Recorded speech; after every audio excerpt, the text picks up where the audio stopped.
નમસ્કાર વિદ્યાર્થી મિત્રો, ફરી એક વખત આપ સર્વેનું Indira Gandhi national open university YouTube માધ્યમથી પેપર નંબર BECC 109 માં આપ સર્વેનું હાર્દિક સ્વાગત છે. ગઈકાલે આપણે જે યુનિટ 5 બ્લોક 2 માં જે યુનિટ 5 માં આપણે કન્ઝ્યુમર્સ ઓપ્ટિમાઇઝેશન પ્રોબ્લેમની વાત બાકી હતી ત્યાંથી થોડી આગળ ચલાવી. આજે યુનિટ 6 તરફ આપણે આગળ વધીશું. ગઈકાલે જે ચર્ચા કરી એ કુઝનેટના પ્રોબ્લેમની, તો એની સામે મોડિગ્લાની, મિલ્ટન ફ્રીડમેન, રોબર્ટ હોલ એ લોકોએ આ જે લાંબા ગાળાની વપરાશ વિધેયને સમજાવવાનો પ્રયાસ કર્યો છે. એ લોકો હવે આપણે જોઈએ તો છે ડિસ્કશન મેક્રો ઇકોનોમિક્સનું, પણ now that we have already discussed intertemporal budget constraint and intertemporal indifference curves, એટલે કે તટસ્થ રેખા અને બજેટ રેખા, એના દ્વારા આપણે future consumption end current consumption એટલે વર્તમાન વપરાશ અને ભવિષ્યની વપરાશ વચ્ચેની તટસ્થ રેખાઓ અને તક રેખાઓ, જેમ આપણે એક્સ વસ્તુને વાય વસ્તુની માઇક્રો ઇકોનોમિક્સમાં તટસ્થ રેખાઓ દોરતા હતા, એવી જ રીતે અહીંયા ભવિષ્યની વપરાશને વાય અક્ષ પર લઈએ અને વર્તમાન વપરાશને એક્સ અક્ષ પર લઈએ તો આપણને આ આકૃતિમાં બતાવ્યા પ્રમાણેની તટસ્થ રેખાઓ અને તક રેખાઓ પ્રાપ્ત થાય છે. હવે તટસ્થ રેખા અને તક રેખા જે ટેન્જન્ટ કરે છે એ બિંદુ એ છે. એ સમયે C1 સ્ટાર વર્તમાન વપરાશ નક્કી થાય છે અને C2 સ્ટાર ભવિષ્યની વપરાશ નક્કી થાય છે. તો the optimum consumption level is at point A where an indifference curve is tangent to the intertemporal budget line. એટલે ક્ષણિક એટલે કે વર્તમાન વપરાશ અને ભવિષ્યની વપરાશ વચ્ચે જે ગ્રાહક તટસ્થ છે અને એનો નિર્ણય લે છે, તો એ કેવી રીતે, તો કે C1 સ્ટાર જેટલી વર્તમાન વપરાશ કરશે અને C2 સ્ટાર એ ભવિષ્યના વપરાશનો નિર્ણય લેશે. કોઈ પણ ગ્રાહક, કોઈ પણ વ્યક્તિ વર્તમાન તબક્કે ઓછી વપરાશ કરે છે, એનો સીધો અર્થ એવો થાય કે ભવિષ્યની વપરાશ વધારવા માટેની તૈયારી કરે છે. એટલે કે મેં ગઈકાલે તમને 5 કેસ સ્ટડીની વાત કરી હતી. હવે ફરીવાર આજે એ જ વાત કરું. Case 1, C1 equal to Y2 and C2 equal to Y2, C1 equal to Y1.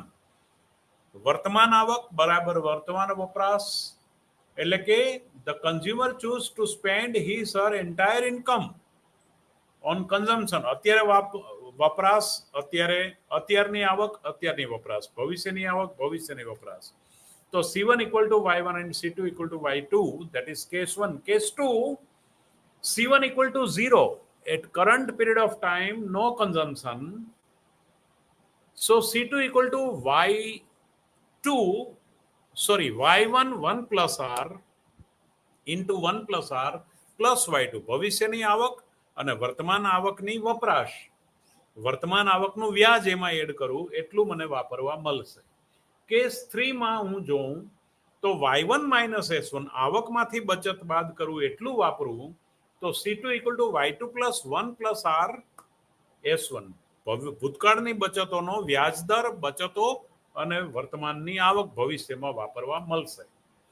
Case 4 ની વાત કરીએ તો જો બચત માઇનસ છે, એટલે કાં તો ભૂતકાળની બચતો વાપરી નાખવામાં આવે છે અથવા વર્તમાનમાં દેવું કરવામાં આવે છે, તો Y2 plus 1 plus R S1. પણ વર્તમાનની વપરાશ Y1 minus S1 છે. એ જ રીતે કેસ 4 ની અંદર પણ એ જો દેવું કરવામાં આવે છે તો y2 minus S1 1 plus R એ રીતે આપણે કરીએ છીએ. અને કેસ 5 ની અંદર if the consumer plan to spend less than his her income in future time, ભવિષ્યમાં જે છે એ plans to spend less than income in the future time, ભવિષ્યમાં ઓછી વપરાશ માટેનું આયોજન, તો C1 equal to y1 plus y2 minus C2 upon 1 plus R and C2 equal to y2 minus S2. એ પ્રમાણેના ઇક્વેશન આપણે ગઈકાલે જોયેલા હતા. એટલે આનું ફ્યુચર પીરિયડ અને વર્તમાન પીરિયડને C1 equal to y1 plus y2 upon 1 plus R અને C2 equal to y2 plus y1, હું પેજ નંબર 85 પરની ચર્ચા કરું છું તમારી ટેક્સ્ટ બુકમાં.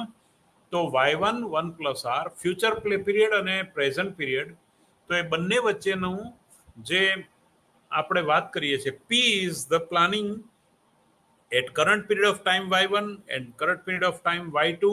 એટલે y1 અને y2 આવકના બિંદુઓને સળંગ રીતે જોડો તો એ બજેટ લાઈન નક્કી થાય. More of present period of consumption implies that less of future period consumption, thus the budget constraint is downward sloping. એટલે બજેટ કોન્સ્ટ્રેન્ટ ડાઉનવર્ડ છે, કારણ કે ભવિષ્યમાં વાપરવા માટેનો જો પ્લાનિંગ છે તો વર્તમાનમાં ઓછી વપરાશ થાય છે. એટલે બંને વચ્ચેનો ઋણ સંબંધ પ્રસ્થાપિત થાય છે. ભવિષ્યમાં વધારે વાપરવાની પસંદગી કરીએ છીએ તો એનો અર્થ એવો છે કે વર્તમાનમાં ઓછી વપરાશ થાય છે. જો વર્તમાનમાં વધારે વપરાશ થાય છે તો ભવિષ્યમાં ઓછી વપરાશ માટેનો નિર્ણય છે. એટલે આ વચ્ચે બજેટ લાઈન આખી તમને ઋણ ઢાળવાળી તક રેખા જેવી છે એ પ્રકારની મળે છે. હવે એનાથી પણ આગળની વાત આપણે કરીએ તો કન્ઝ્યુમર્સ પ્રેફરન્સ કઈ છે, તો ઇન્ક્રીઝિંગ વેલફેર. તો ભવિષ્યની અને વર્તમાન વચ્ચેની જે તટસ્થ રેખાઓ, જેમ આપણે માઇક્રો ઇકોનોમિક્સમાં જોતા હતા કે ગ્રાહક ઊંચી ને ઊંચી તટસ્થ રેખા પસંદ કરે છે, એમ અહીંયા પણ ગ્રાહક એટલે કે વ્યક્તિ ઇન્ટરટેમ્પોરલ ઇન્ડિફરન્સ મેપમાં ઊંચી ને ઊંચી તટસ્થ રેખા સંતોષની, કારણ કે એને વર્તમાનમાં પણ વધારે આવક મળે છે વાપરવા અને ભવિષ્યમાં પણ વધારે મળશે.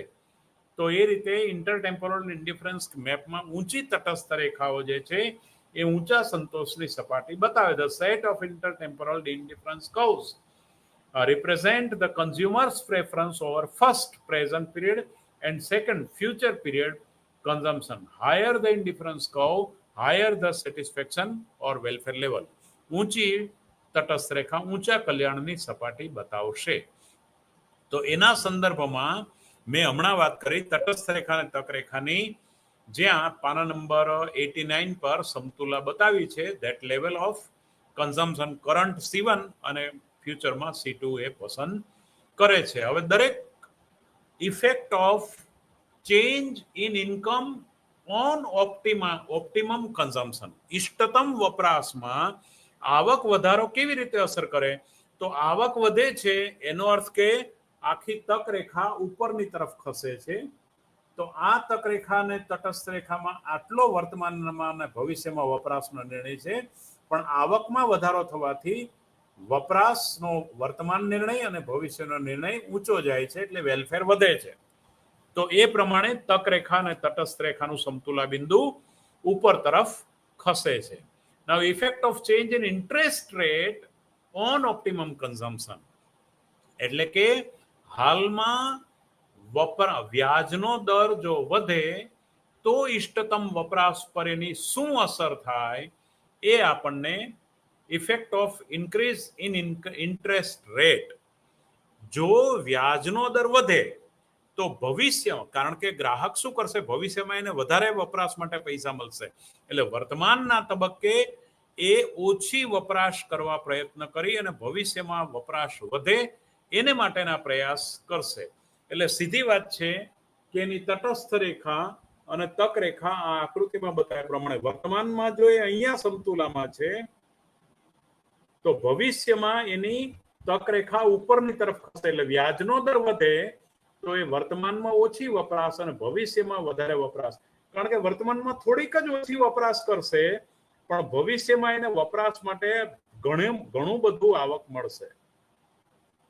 એટલે કે આવક સાપેક્ષતા એટલે કે વ્યાજ મૂલ્ય સાપેક્ષતા વપરાશની દ્રષ્ટિએ ઇષ્ટતમ વપરાશમાં વધારે પડશે. હાલમાં થોડીક જ મારે વપરાશ જતી કરવાની છે, પણ કારણ કે વ્યાજનો દર વધ્યો હોવાને કારણે ભવિષ્યમાં મને આવક વધારે મળશે.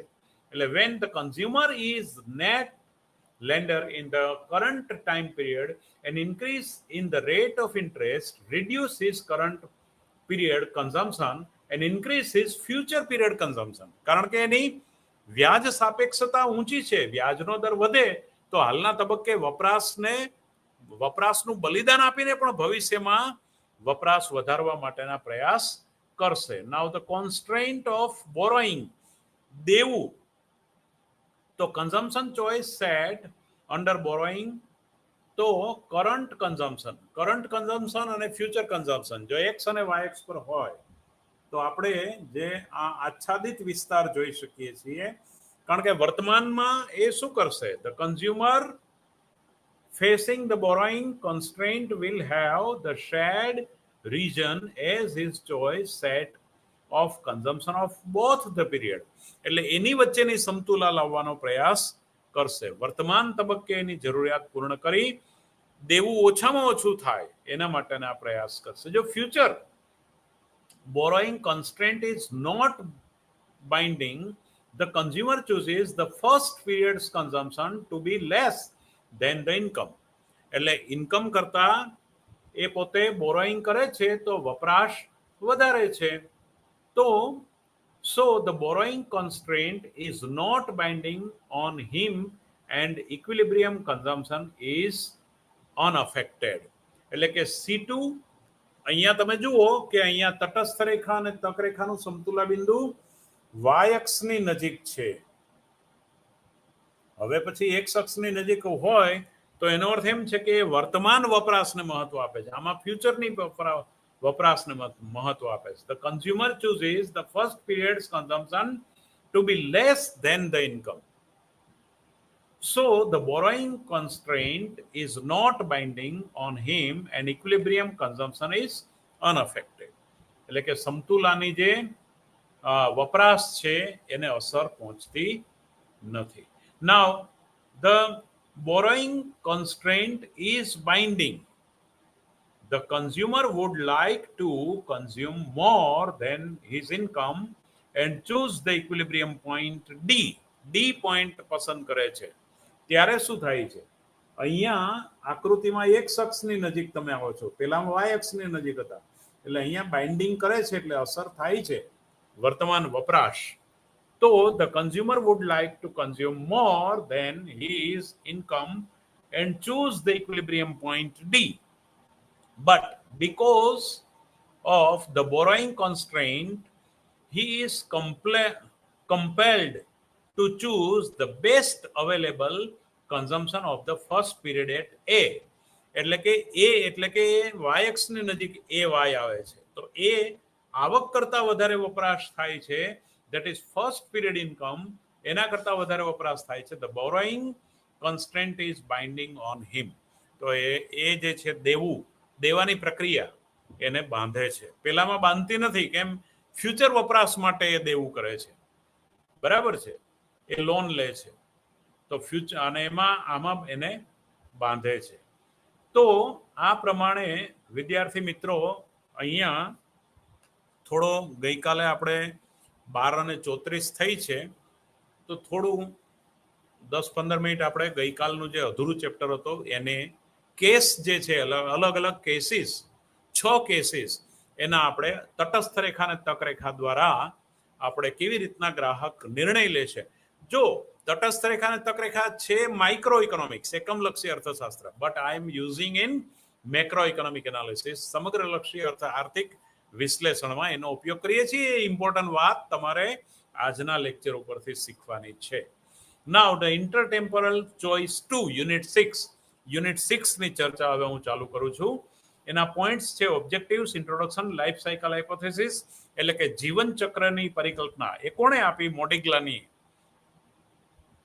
તો description of the model, mathematical treatment of the model, limitation of the model, પછી 6.3 માં પરમેનન્ટ ઇન્કમ હાઇપોથેસિસ કોણે આપી? ફ્રીડમેને. તો description of the model, implication of the model, limitation of the model. તો આટલી વાત 6.4 સુધીની છે. નાઉ the objective is explain the reason four differences in saving rate across countries. એટલે દરેક દેશોની અંદર જે બચતના દરો જે છે એ જુદા જુદા છે. અક્રોસ. એક્સપ્લેન ધ રીઝન, એના કારણો શું છે? એક આ identify the determinants of consumption, એટલે કે વપરાશના નિર્ણાયકો કયા છે એનો મારે ચર્ચા કરવાની છે યુનિટ 6 માં. Explain the dynamic relationship between consumption and income. વપરાશ અને આવક વચ્ચેના બદલાતા ગત્યાત્મક સંબંધોની ચર્ચા મારે અહીંયા તમારી આગળ કરવાની છે યુનિટ 6 માં. Bring out the salient features of the life cycle hypothesis, એટલે કે જીવન ચક્રની પરિકલ્પનાના અગત્યના લક્ષણો કયા છે, એના ફીચર્સ કયા છે, એની ચર્ચા મારે તમારી આગળ કરવાની છે. Bring out the important features of the permanent income hypothesis, એટલે કાયમી આવકનો ખ્યાલ જે ફ્રીડમેન દ્વારા અપાયો છે એના ઇમ્પોર્ટન્ટ ફીચર્સ કયા છે, અગત્યના લક્ષણો કયા છે, એની ચર્ચા કરવાનો અહીંયા ઉદ્દેશ છે. એટલે વિદ્યાર્થી મિત્રો, આ બધી જે બાબત છે એના સંદર્ભમાં લાઈફ સાયકલ હાઇપોથેસિસની ચર્ચા હું તમારી આગળ કરું છું. તો 1930 ની અંદર ફિશર્સ 2 પીરિયડ ઇન્ટરટેમ્પોરલ મોડેલ્સ, એમાં the Franco Modigliani, Richard Brumberg and Albert Ando, ફરીવાર 3 અર્થશાસ્ત્રીઓ 1950ના દાયકામાં આ ચર્ચા કરી. કોણ? Franco Modigliani, MODIGLIANI, Modigliani, Franco Modigliani, Richard BRUMBERG Brumberg and Albert Ando ANDO. તો આ લોકોએ 1950s ની અંદર through the series of the papers developed models called life cycle hypothesis LCH, જીવન ચક્ર પરિકલ્પના દ્વારા આ 3 અર્થશાસ્ત્રીઓએ વપરાશ અને આવક એકબીજા સાથે કેવી રીતે રિલેટેડ છે, વર્તમાન, ભૂતકાળની અને ભવિષ્યની, એના દ્વારા લાઈફ સાયકલ હાઇપોથેસિસ દ્વારા આ ચર્ચા કરવાનો પ્રયત્ન કર્યો છે. According to this hypothesis, individuals the maximise there life time utility, કારણ કે કોઈ પણ વ્યક્તિ પોતાના જીવન દરમિયાન પોતાનો તુષ્ટિ ગુણ મહત્તમ કરવા માંગે છે વપરાશ દ્વારા. આપણે સામાન્ય રીતે આપણે જોઈએ છીએ કે આપણે જે કમાઈએ છીએ એ બધું જ વાપરીને મરી જતા નથી. અચ્છા, આપણે જે કમાઈએ છીએ એમાંથી મોટા ભાગનું આપણે કશું જ વાપરતા નથી એવું પણ નથી. બધું જ વાપરીને મરી જઈએ છીએ. ભવિષ્યની પેઢી માટે કશું કરતા નથી, એમ કે ભવિષ્યની પ્રજા એના નસીબનું કમાશે ને ખાશે ને આપણે કંઈ એનો નિર્ણય લેવાનો રહેતો નથી એવું પણ નથી. વર્તમાનમાં બધું જ વાપરી નાખીએ છીએ એવું પણ નથી. વર્તમાનમાં બધું જ બચાવીએ છીએ ને આપણે માત્ર કરકસર કરીને મરી જઈએ છીએ એવું પણ નથી. તો આનો નિર્ણય કેવી રીતે આપણે લઈએ છીએ, એટલે this is very important discussion. તો according to this hypothesis, individual maximise the lifetime utility, જીવનનું તુષ્ટિગુણ આર્થિક દ્રષ્ટિએ મહત્તમ કરવા ઈચ્છે છે કોઈ પણ વ્યક્તિ. In this model we consider a representative consumer who is rational and forward looking, એટલે જે તર્કબદ્ધ ગ્રાહક છે, જે તર્કબદ્ધ માણસ છે, એ પોતાના જીવનના ભવિષ્યના અને વર્તમાનના વપરાશના નિર્ણયો કેવી રીતે લેશે એનું he optimally allocated his resources on consumption and any period of time on the basis of his lifetime resources.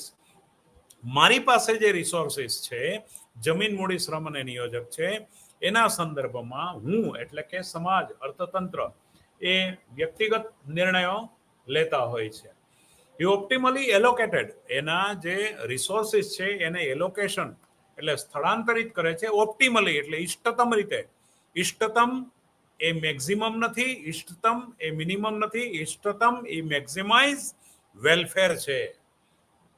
એટલે કલ્યાણનું ઉત્તમ અને જ્યાંથી તમે સ્ટેબલ પગલું છે કે જ્યાંથી હટવામાં આવતું નથી. તો life time resources present value of labour income and bequest, if any, and not all on his current level of income. The life cycle hypothesis points out that one of the important motives for savings is need to provide for retirement. એટલે કે retirement પછી દરેક માણસ એમ વિચારે કે મારું શું થશે, એટલે વર્તમાન આવકમાંથી એ કેટલોક ભાગ બચાવે છે. So you should note that income varies systematically over people's lifetime. એટલે દર મહિનાની, જો ખેડૂત હોય તો દર વર્ષની આવકમાંથી, વેપારી હોય તો તેને નફાના ગાળામાંથી, અને નોકરિયાત હોય તો દર મહિનાની અમુક આવક પોતે ભવિષ્ય માટે બચાવતા હોય છે. The people save during his income phase so that they maintain a smooth consumption path throughout their life. એટલે કે રિટાયર થયા પછી પણ પોતાનું level of life standard maintain કરી શકે, સાજા માંદા થયા તો પણ પોતે સારામાં સારી ટ્રીટમેન્ટ લઈ શકે, દવા લઈ શકે, એ પ્રકારનો દરેક વ્યક્તિ વિચાર કરતા હોય છે. The description of the model, હવે એનું મોડેલનું ડિસ્ક્રિપ્શન કર્યું છે. The basic stricter version model which describe the life cycle path of the savings and wealth. એટલે બચત અને પોતાની સંપત્તિના આધારે various stylized assumption about the consumers opportunities and preference. ગ્રાહકને જે તક મળે છે અને પસંદગી કરે છે એની વચ્ચે પોતે મેક્સિમમ યુટિલિટી મળે એવા નિર્ણય લે છે. The income of the representative consumer is constant until his retirement and zero thereafter. એટલે કે પોતાનું લાઈફસ્ટાઈલ જાળવી શકવા જોઈએ. The consumer is rational and forward looking. ગ્રાહક તર્કબદ્ધ છે અને આગળનું પોતે વિચારે છે. He is finite life time, અને પોતાની જીવનને મર્યાદા છે, સમયને. The consumer prefers to have constant consumption throughout his life. એટલે કેવી પસંદગી કરે છે ગ્રાહક કે constant consumption throughout his life, એટલે કે પોતાની વર્તમાન જરૂરિયાત પણ પૂર્ણ થાય, એ વર્તમાન પ્રમાણે વપરાશ પણ કરી શકે અને ભવિષ્યની એની જરૂરિયાત પૂર્ણ થાય. The consumer does not leave anything for bequest purpose. એટલે કોઈ પણ પ્રકારેનો વ્યય ન થાય અને પોતાની રૂપિયાનો ઉપયોગ આજે અથવા ભવિષ્યમાં થઈ શકે એ પ્રકારનું એ પ્લાનિંગ કરે છે. હવે તમારી પુસ્તક પ્રમાણે પાના નંબર 99 પર હું છું. So let us assume that the representative consumer started to work at the age of 20 years. 20 વર્ષની ઉંમરથી કોઈ પણ ગ્રાહક ધારો કે પોતાની ચાલુ કરે છે અને 65 વર્ષ સુધી એ પોતે નોકરી કરે છે અથવા ધંધો કરે છે અથવા ખેતી કરે છે, જે પણ કરે છે એને કામ કરવાનો સમયગાળો ધારો કે માણસનો 20 થી 65 વર્ષનો છે. તો એ also assume that he is expected to live till 85 years. ધારો કે 85 વર્ષ સુધી પોતાની લાઈફ એક્સપેક્ટન્સી અંદાજ કરે છે. કોઈ પણ માણસ વિચારે 20 વર્ષ પહેલા તો એ મા બાપના હવાલે હોય, એટલે એની આવક કરતા તો વપરાશ વધારે હોય, ખાધી ખોરાકી, ભણવાના ચોપડા, બીજા પ્રકારનો ખર્ચો, એટલે Y is less than C, વપરાશ વધારે હોય, આવક ઓછી હોય. એ જ પરિસ્થિતિ 65 પછી પણ વધારે રહેશે, કે પોતાની આવક ઓછી રહેશે અને વપરાશ વધારે રહેશે. ઇન બિટવીન જ્યારે કામ કરે છે ત્યારે એની માથે જવાબદારી છે પોતાના બાળકોને અને પોતાની વપરાશની. એટલે એ વચ્ચેના એ નિર્ણયો લે છે ને એની તટસ્થ રેખાંતક રેખાઓના આધારે નિર્ણય લે. વળી labour income Y is per year, ધારો કે કેપિટલ વાય એની પર યર ઇન્કમ છે till the retires. When he started work at the 20 year, he had wealth W. ધારો કે એને મા બાપ તરફથી W સંપત્તિ વારસામાં મળે છે. The span of his working life is equal to 65 minus 20 equal to 45. એટલે એનો કામ કરવાનો સમયગાળો 45 વર્ષનો છે. કોઈ પણ માણસનો કામ કરવાનો સમયગાળો, આ બ્લુમબર્ગ અને મોડિગ્લાની એની લાઈફ ટાઈમ સાયકલ, જે જીવન ચક્રની પરિકલ્પનાની હું ચર્ચા કરું છું, તો 45 વર્ષ પોતે કાર્ય કરે છે ઇઝ ઇક્વલ ટુ ડબલ્યુ એટલે કે વેજ રેટ ઇન્ટુ એલ એટલે કે labour time. The life time resource is equal two working life span એટલે આ 45 વર્ષ ગુણ્યા એવરેજ લેબર ઇન્કમ એટલે કે WL ગુણ્યા વાય. વાય સરેરાશ કાઢવામાં આવે છે. ધારો કે 20 વર્ષની ઉંમરે પગાર કેટલો હતો. દાખલા તરીકે અમારી તમે વ્યક્તિગત વાત કરો તો જ્યારે 1996માં નોકરી ચાલુ કરેલી ત્યારે 4800 પગારથી ચાલુ કરેલી હોય અને ધારો કે રિટાયરમેન્ટ વખતે XYZ રકમનો પગાર હોય તો એની સરેરાશ કાઢવામાં આવે તો ફ્યુચર પ્લસ પાસ્ટ, તો past plus future plus current divided by 3. એનો અર્થ કે સરેરાશ તમારી આવક કેપિટલ વાયની વેલ્યુ આવે. તો આ counting from the age 20 number of years lives n into L. n into L એટલે 85 - 20 ઇક્વલ ટુ 65. એટલે 65 યર જે કામ કરે એને ગુણ્યા વાય. WL ની વેલ્યુ કેટલી આવશે 65 અને ગુણ્યા વાય એટલે કે એની રિયલ ત્રણેયની સરેરાશ ભૂતકાળ, વર્તમાન અને ભવિષ્યકાળની આવક ભાગ્યા 3. તો ઇન્ડિવિડ્યુઅલ એ હોય તો એમ કે છે મોડિગ્લાની અને બ્લુમબર્ગ અને ફ્રીડમેનની પણ કાયમી આવકની પરિકલ્પનામાં પણ આ જ વાત છે કે એ એની વર્તમાન આવકના આધારે એનો વપરાશનો નિર્ણય લેતો નથી. એની ભવિષ્યની આવક અને ભૂતકાળની આવક અને વર્તમાન એની સરેરાશ પ્રમાણે એનો વપરાશનો નિર્ણય છે. પોતે ગાડી લે, મકાન લે, બીજો પરમેનન્ટ ખર્ચ કરે, આ બધું આ ત્રણની સરેરાશના આધારે લાઈફ સાયકલના આધારે એની ખર્ચ હોય છે. The individual is supposed to spread his lifetime resources WL into Y over this lifetime NL to allow himself annual consumption C is equal to WL into Y, that is upon N into L. એટલે કે WL into Y upon NL. એટલે કે જે 65 વર્ષ જે છે એ 65 વર્ષ NL ની વેલ્યુ કેટલી આવી હતી 65 વર્ષ કામનો કાળ સમય એને 65 વડે ભાગો. WL એટલે એ પોતાની જે લાઈફ ટાઈમ એટલે વર્કિંગ લાઈફ સ્પાન ગુણ્યા એવરેજ લેબર ઇન્કમ એટલે કે WL જે છે એ 45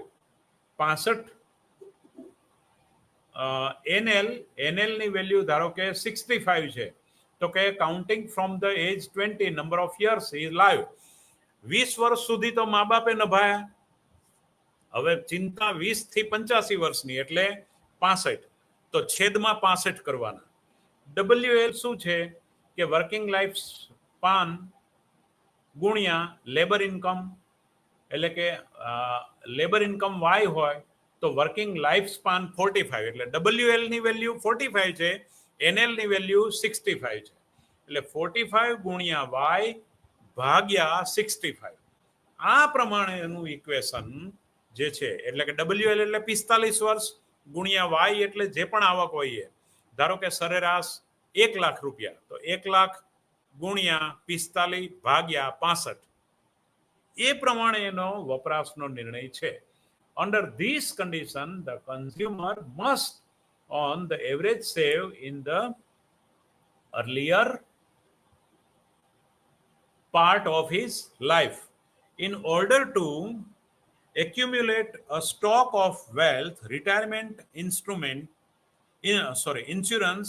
which will eventually be used to support consumption through this saving in the later part of his life. એટલે કે જુઓ તમને ફિગર 6.1 એ બતાવ્યું છે એમાં હું તમને પહેલા સમજાવું છું કે સ્ટાર્ટિંગ ઓફ વર્કિંગ લાઈફ.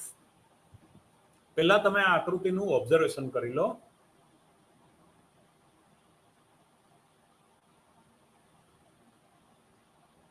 હવે આ ફિગર હું તમને સમજાવું છું. વાય અક્ષ ઉપર જ્યાં અક્ષ પૂરી થાય ત્યાં ડેથ છે, મૃત્યુ છે એટલે સમયને લઈએ છે. 20 વર્ષથી ચાલુ કરેલી છે આ આકૃતિ અને ડેથ સુધીનું લાઈફ ટાઈમ. તો રિટાયરમેન્ટ બિગિન 65 65 થી રિટાયરમેન્ટ. રિટાયરમેન્ટ એટલે 65 આગળ એક લાઈન દોરેલી છે ત્યાં.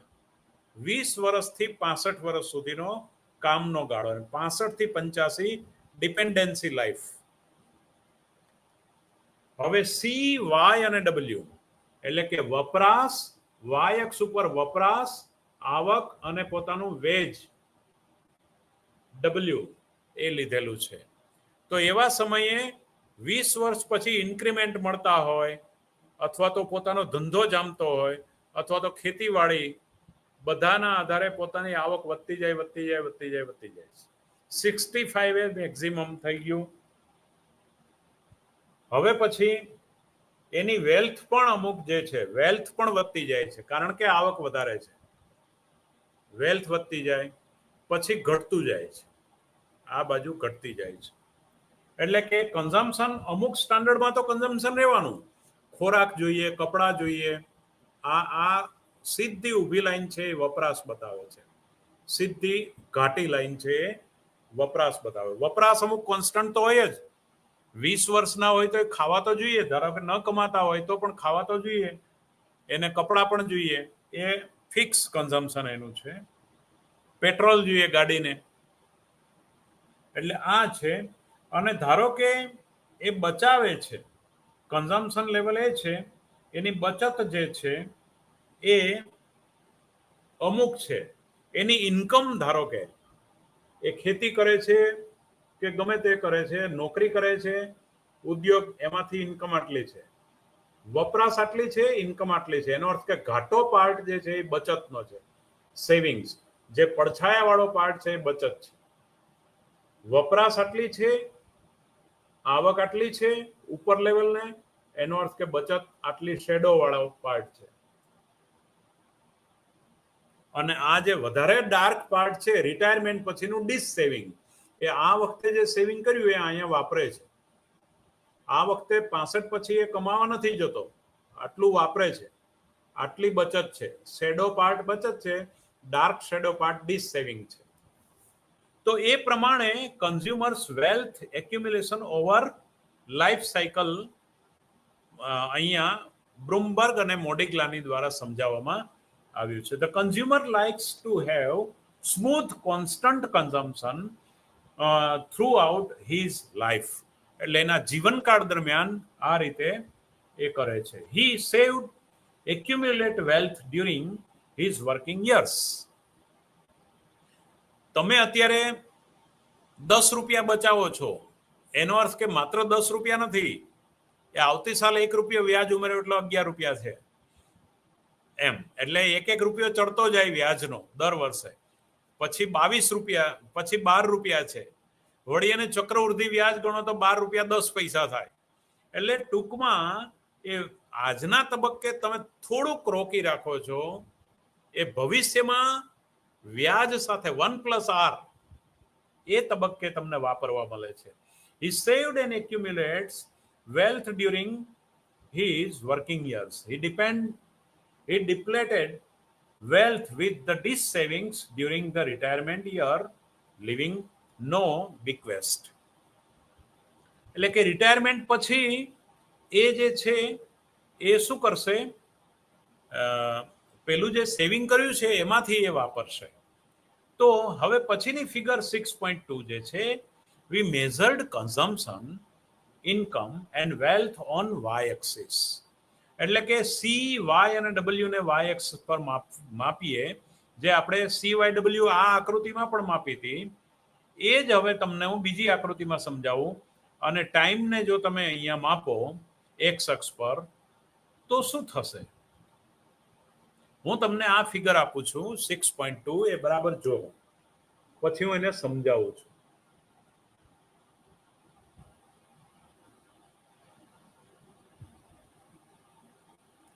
હવે એને આપણે સમજવા પ્રયત્ન કરીએ. તો એક્સ અક્ષ પર ટાઈમ માપ્યો છે, વાય અક્ષ પર C consumption, Y income and W wage rate અથવા પોતાનું જે છે તે એ માપ્યું છે. હવે અહીંયા લાલ કલરની રેખા છે, એ તમારી ઇન્કમ લાઈન છે, આવકની રેખા. 20 વર્ષથી તમે ચાલુ કર્યું છે ને, આ આવક વધતી જાય વધતી જાય વધતી જાય વધતી જાય ટોપ લેવલ પર. હવે રિટાયરમેન્ટ પછી ઘટતી જાય અને અહીંયા રિટાયરમેન્ટ પછી શૂન્ય થઈ જાય છે. રિટાયરમેન્ટ અહીંયા પછી ધારો કે તમને પેન્શન મળે છે તો એ ઘટતી જાય અને પછી અહીંયા એન્ડ ઓફ ધ લાઈફ, અહીંયા બધું ગેમ ઓવર. એટલે અહીંયા જે છે તે ઇનિશિયલ વેલ્થ તમને તમારા પપ્પા તરફથી કે મમ્મી તરફથી જે મળ્યું છે અહીંયાથી તમે ચાલુ કરો છો. હવે આવક તમારી અહીંથી વધશે. નોકરીનો પગાર જે છે ઝીરોથી નથી, આટલી તો તમને મિલકત મળેલી છે, આટલો ભાગ જે છે તમને વારસામાં મળેલી મિલકત છે, વેલ્થ. તો એ જે છે એ ઇન્કમ લાઈન પહેલા વધે છે ને પછી ઘટે છે. તો વપરાશ આપણે જોયું હતું ગઈકાલે જ, consumption line short term SCF, consumption line at short term અહીંયાથી ચાલુ થાય, ઉગમ બિંદુમાંથી નહીં. એ તો લોંગ રન તમને અહીંથી ચાલુ થતી હતી ગઈકાલે, શોર્ટ રન અહીંયાથી ચાલુ થાય છે. એટલે તમારી આવક પહેલા અહીંયા આ ભાગ જે છે આ ત્રિકોણ એ કયો છે તો કે ભાઈ ડીશ સેવિંગ. અહીંયા કશી બચત થતી નથી. 5,000 રૂપિયા પગાર છે ને 7,000 રૂપિયા ખર્ચો છે. જો અહીં 7,000 ખર્ચો છે અને 5,000 પગાર છે, એટલે વચ્ચેનું કંઈક દેવું કરીને કોકની પાસે ઉછીના લઈને પૂરું કરવાનું. હવે અહીંયાથી ચાલુ થયું બચત, એ બચત ચાલુ થઈ અહીંયા સુધી છે, એટલે આ ભાગ બચતનો ભાગ છે. અને પછી વળી પાછું આ ભાગમાં વપરાશ વધે છે, આવક ઘટે છે. પણ જુઓ વેલ્થથી નીચે નથી જતું. આ વેલ્થ તમે અમુક તો છોડી જ જાઓ છો. આ જે એન્ડ પાર્ટ છે આ રેખાનો, આવક રેખાનો, એ આ વેલ્થ પાર્ટ જે મા બાપ તરફથી મળેલી હતી એના કરતા તો ઊંચી જ છે. એનો અર્થ કે ભવિષ્યની પેઢીને કંઈક વધારે આપીને જાય છે, એવી વાત પણ અહીંયા આકૃતિ દ્વારા રજૂ થાય છે. હવે કન્ઝમ્પશન લાઈન જે છે એ હાયર લેવલ પર છે, કારણ કે ફુગાવો વધતો જાય, વસ્તુઓના ભાવો વધતા જાય. તો consumption, savings and income in person's life cycle, the consumption and savings decisions of a person at each point of time reflects the conscious attempt of the person to achieve his her preferred distribution of the consumption over life cycle subject to a constraint. એટલે એ જે છે જીવનના એ ભાગમાં હવે થોડું વિદ્યાર્થી મિત્રો ધ્યાન આપવાની જરૂર છે, કારણ કે હવે જે આ વાત જે આકૃતિમાં રજૂ કરી અને મેં શાબ્દિક રીતે રજૂ કરી એની થોડી mathematical treatment of the model, બહુ નહીં હેવી નહીં પણ બહુ સામાન્ય મેથેમેટિકલ ટ્રીટમેન્ટ આપીને 2 પીરિયડ મોડેલની વાત આપણે કરીએ છીએ. તો CT is a function of PVT F dash is greater than 0. This is equation 5.3 કીધું છે.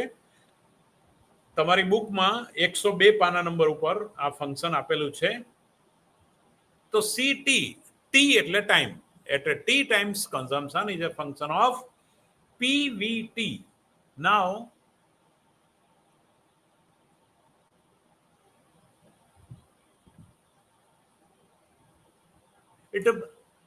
what is PVT stand for present value of current and future income at a T time. એટલે કે P એટલે present value,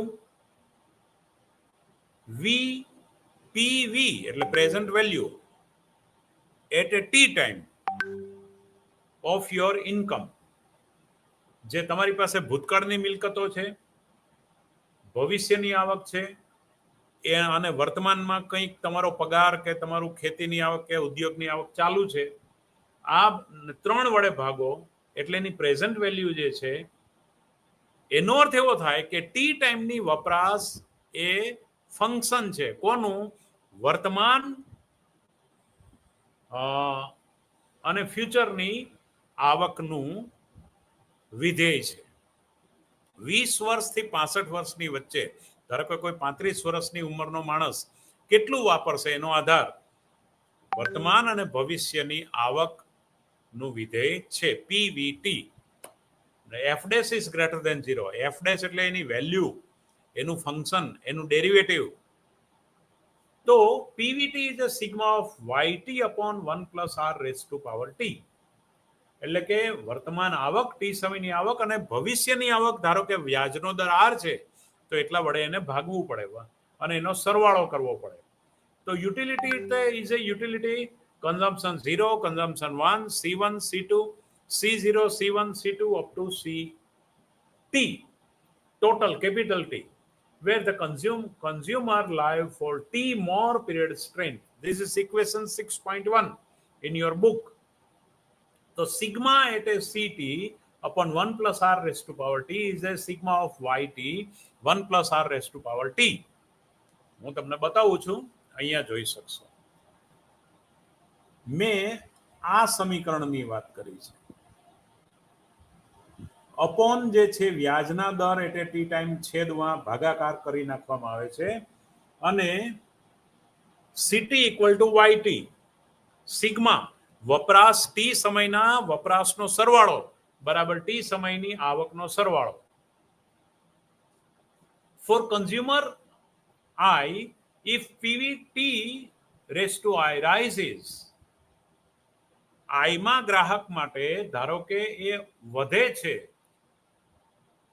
Pvt વર્તમાન અને ભવિષ્યની સંપત્તિ એટલે કે આવકની વેલ્યુ વધે છે, એનો અર્થ કે વર્તમાન અને ભવિષ્યની હાલના તબક્કે ટી સમયની વપરાશ પણ વધે છે. Will rise more or less proportionally, એટલે એના ગુણોત્તરના પ્રમાણે.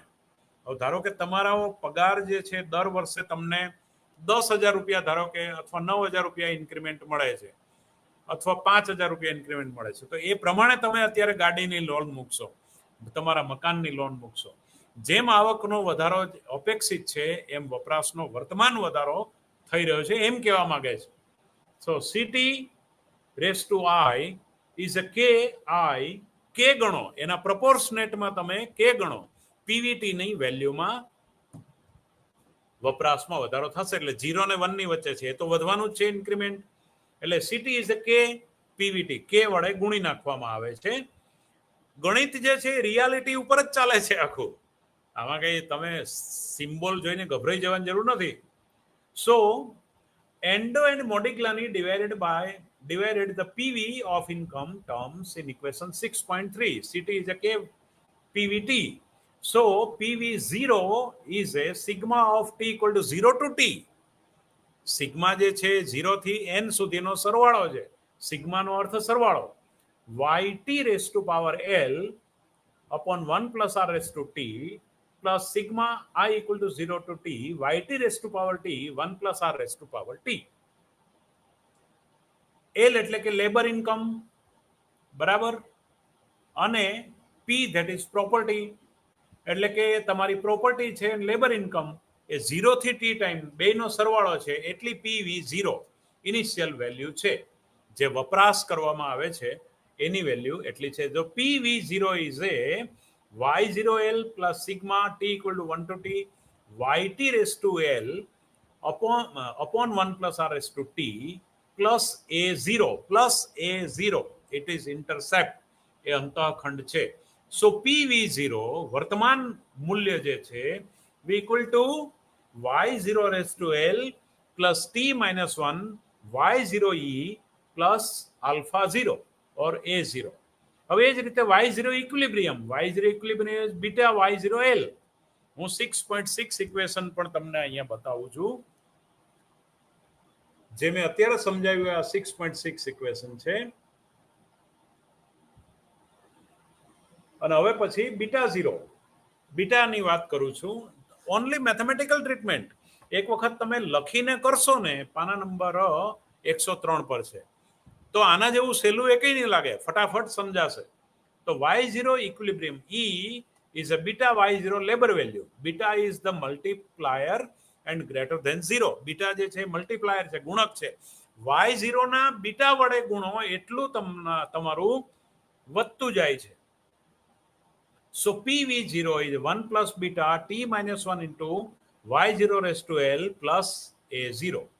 Now હવે આ જ વાત ધારો કે સિટી ઇઝ એ મોડિગ્લાની જે છે એન્યુઅલ US ડેટાના સંદર્ભમાં એ વાત કરે છે. તો CT is a 0.7 YT raise to power L plus 0.06 AT. એટલે લોંગ રન કન્ઝમ્પશન ફંક્શન આપણે ગઈકાલે જ જોયું કે લાંબા ગાળાનું વપરાશ વિધેય તો ઉગમ બિંદુમાંથી જ ચાલુ થાય છે, પણ ટૂંકા ગાળાના વપરાશ વિધેયો આ કરકરિયાવાળી લાઈનો છે. Short run consumption function 1, 2 and 3 ઊંચામાં ઊંચી વપરાશ થતી જાય છે. તો એ પ્રમાણે આપણે આકૃતિ દ્વારા પણ જોઈ શકીએ છીએ આ જ ઇક્વેશન્સને. So this is stop equal to 0.07 KAT, 0.7. Thus, according to estimate the MPC out of the labor income is 0.7 and MPC out of the wealth is 0.06. એટલે કે પોતાની મિલકતના 6 પૈસા અને હાલની આવકના 70 પૈસા વાપરે છે એવી વાત છે.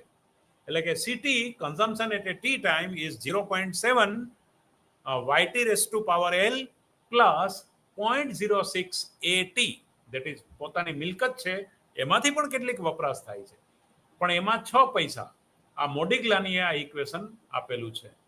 So it is Ando and Modigliani's consumption function with increase in income.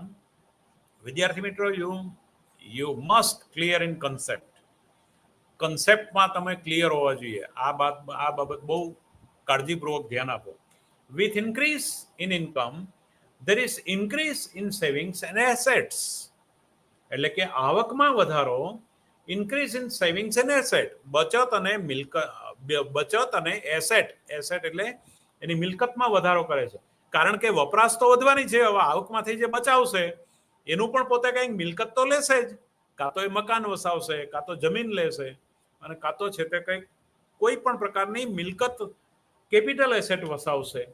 This shifts the short run consumption function SCF upward એટલે એને વધારે ને વધારે ઊંચી દિશામાં લઈ જાય છે.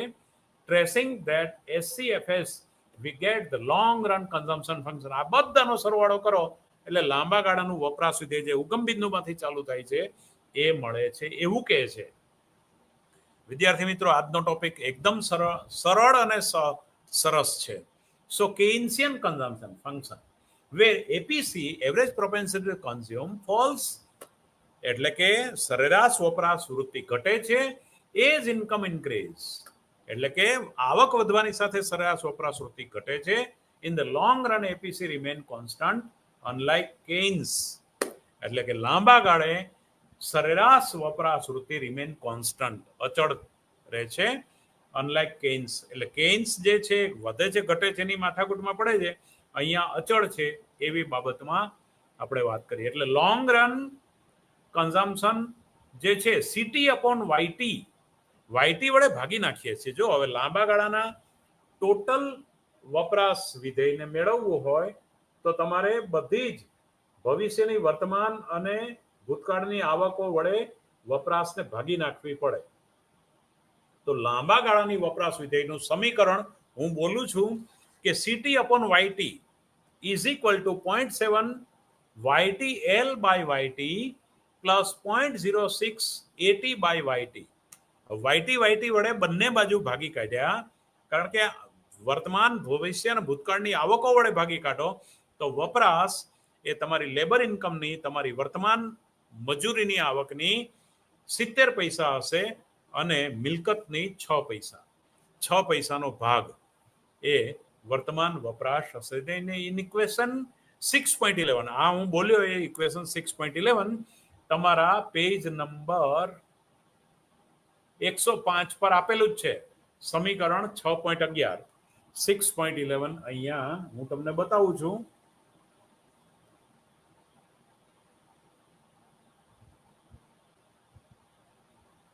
એ અહીંયા આપેલું છે, બરાબર? એ તમે જોઈ શકશો. Now in equation 6, MPC is less than APC. સીમાંત વપરાશ વૃત્તિ જે છે એ એપીસી કરતા ઓછું છે. એવરેજ પ્રોપેન્સિટી ટુ કન્ઝ્યુમ, સરેરાશ વપરાશ વૃત્તિ કરતા ઓછું છે. એટલે result of cross section budget studied it explained the long run constancy of APC. It include asset as an explanatory variable in consumption decision.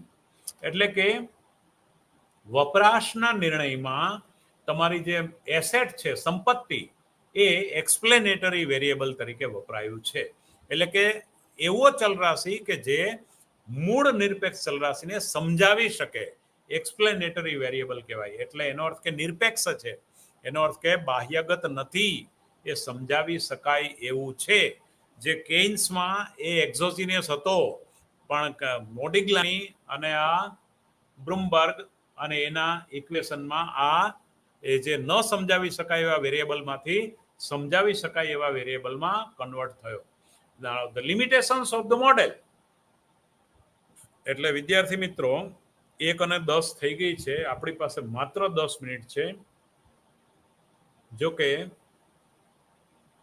આ ચેપ્ટરનો થોડો ભાગ હજી પણ બાકી રહે છે, પણ એ છતાં પણ હું થોડી ઝડપ રાખીને પ્રયત્ન કરું, પણ પ્રયત્ન બહુ જ ઝડપથી કરવા પડશે, તો 10 મિનિટમાં હું આને પૂર્ણ કરી શકીશ. કે y equal to yp plus yt. આવક જે છે, કુલ આવક બરાબર પરમેનન્ટ ઇન્કમ પ્લસ ટી ટાઈમની આવક, transitory income and permanent income. Now the description of the model, એનો પરમેનન્ટ ઇન્કમનો પણ એક કન્સેપ્ટ છે. લિમિટેશન્સ ઓફ ધ મોડેલ્સ એ પણ એક છે કે 0.7 અને એ જે એક દેશ માટે બધા દેશ માટે જળ ના પણ હોય, ઇકોનોમી બદલે એમ આ વેલ્યુ પણ બદલતી હોય છે. Now the permanent income hypothesis જે ફ્રીડમેનની છે, એ y equal to yp plus yt, equation 6.12 એ આપણે બરાબર સમજે. C equal to cp plus ct, એટલે કે કન્ઝમ્પશન ઇઝ એ permanent consumption plus T time consumption. એ બંનેનો સરવાળો કરીએ એટલે CPI ઇઝ KYP, જે આગળ તારવ્યું છે એ જ પ્રમાણે YP નો કે ભાગ આપણે વપરાશ કરીએ છીએ. તો CPI bar is KYPI bar, fix લેવલને બાર તરીકે ઓળખીએ છીએ, equation 6.15. So rho YTYP is a rho CTCP is a rho YTCT. એટલે કે ટી ટાઈમની આવક ગુણ્યા પી ટાઈમની permanent income equal to T ટાઈમની consumption equal into P time permanent consumption equal to PYTCT.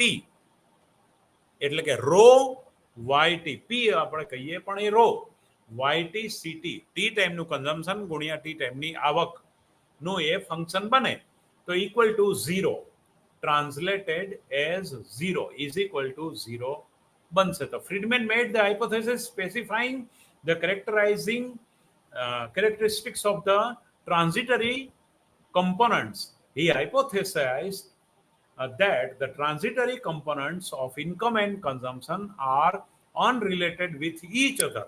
એટલે કે આવક અને વપરાશનું દરેક એને એવી કલ્પના કરી કે વર્તમાન અથવા તો ક્ષણિક આવક અને ક્ષણિક વપરાશ એ અર્થહીન રીતે સંકળાયેલા છે.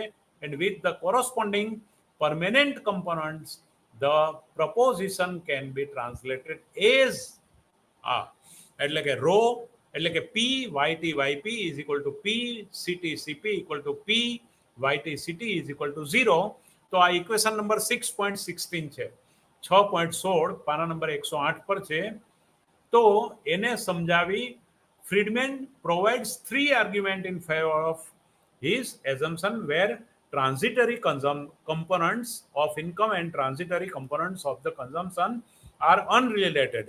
એટલે કે ક્ષણિક આવક અને ક્ષણિક વપરાશ કેમ અનરિલેટેડ છે, એના માટે 3 બાબત કહે છે કે contrary to the usual practice, એટલે કે વર્તમાન જે પ્રેક્ટિસના સંદર્ભમાં આનો મેળ ખાતો નથી. Friedman does not include the spending on consumer durable goods as a part of the consumption expenditure. ગ્રાહકની વપરાશી વસ્તુને ગ્રાહકના વપરાશ ખર્ચમાં એણે ઇન્ક્લુડ કરી નથી. નંબર 1. તો this definition of consumer made assumption more applicable to empirical data. એટલે કે વધારે વાસ્તવદર્શી ડેટા સાથે એનો વધારે સંબંધ છે. માત્ર ડ્યુરેબલ એટલે કે વપરાશ યોગ્ય વસ્તુનો જ એને સમાવેશ કર્યો નથી. Number 1. Number 2, windfall with the transitory income is not precise. If the windfall gain is expected that it is already being incorporated in the calculation of permanent income, except that the consumer was unable to borrow against this expected windfall gains. In that case, there would not be any change in transitory consumption. આના કારણે વર્તમાન વપરાશમાં કોઈ ફેર પડતો નથી. On the other hand, if the windfall gain is unexpected and it is happening in the final year of the consumer's life, then this will increase the consumption expenditure of the fined years itself, not current year.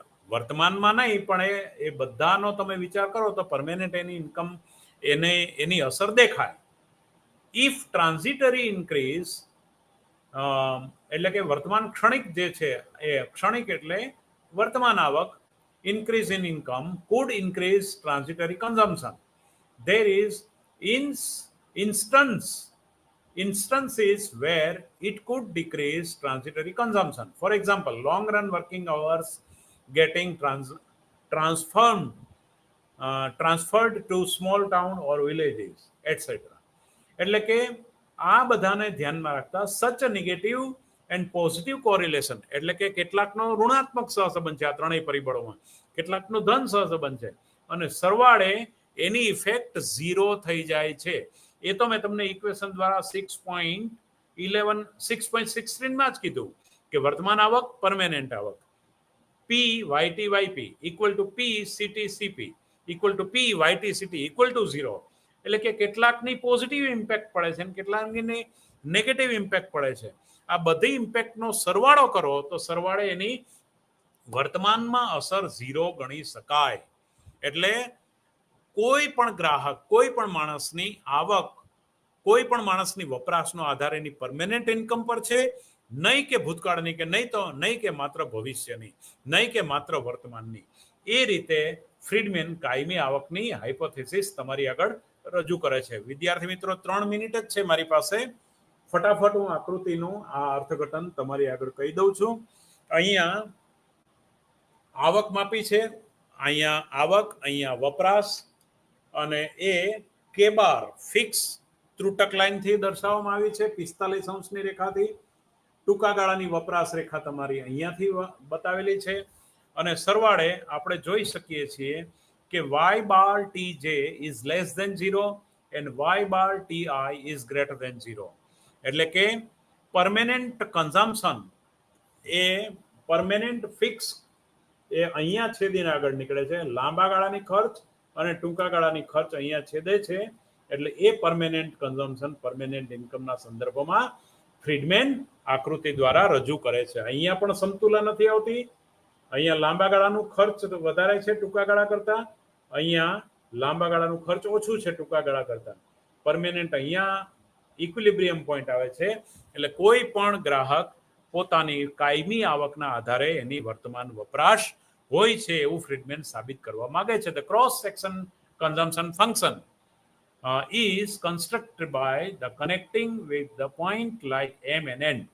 M અને N એ બંને જગ્યાએ અસમતુલા છે. એક જગ્યાએ ટૂંકા ગાળાની વધારે છે આવક વપરાશ, તો એક જગ્યાએ લાંબા ગાળાની વધારે છે, પણ સરખી કાયમી આવક પર સાબિત થાય છે. તો આ રીતે આપણે short run function, long run function અને Friedman's time series consumption function, the long run time series consumption function K bar has lower slope than 45 degree. 45 degree કરતા એનો ઢાળ ઓછો છે. Hence the C by Y ratio, which is fairly stable along the long run consumption function, is less than 1. એટલે કે જો અહીંયા પણ એ લાંબા ગાળાની વાત અહીંયા પણ રજૂ કરે છે. અહીંયા ઇક્વિલિબ્રિયમ, અહીંયા બંને વચ્ચે અસમતુલા છે. એટલે આ આકૃતિના સંદર્ભમાં the long run and short run ના સંદર્ભમાં આપણે અહીંયા વાત કરી શકાય છે. Now implications of this model, એની માત્ર 2 મિનિટની ચર્ચા, implication and limitations of the model, એ વિદ્યાર્થી મિત્રો તમે વાંચી શકશો. બહુ જ ઇઝી છે, છતાં પણ નેક્સ્ટ લેક્ચરમાં ટાઈમ મળશે તો 2 મિનિટમાં એની ચર્ચા કરી અને પછી આપણે યુનિટ 7 તરફ જઈશું. તો ઇન્વેસ્ટમેન્ટ ફંક્શન આવતા લેક્ચરમાં આપણે લઈશું. મારાથી બને એટલો ન્યાય આપવાનો મેં પ્રયાસ કર્યો છે. કંઈ પણ ત્રુટિ રહી ગઈ હોય તો ક્ષમા કરશો. Thank you very much. આભાર.